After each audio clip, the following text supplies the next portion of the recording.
Imbaka naman ang gulong sa Calamba, Laguna na sunog. Dalawang kalapit na gusali na damay. Kuha tayo ng update mula kay Idol Edgardo Maceda ng IFM Lucena.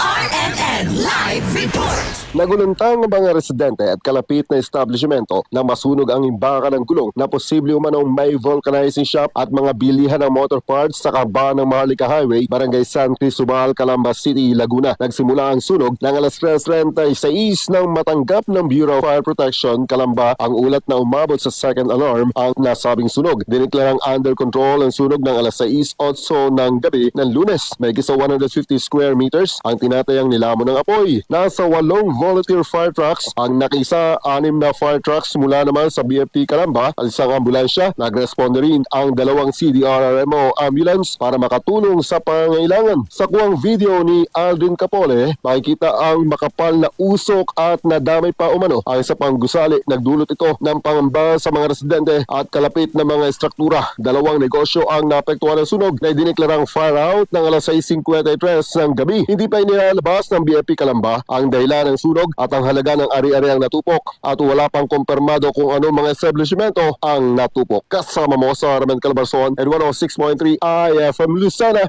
Idol Edgardo Maceda. Tata, Ramen! RMN Network News!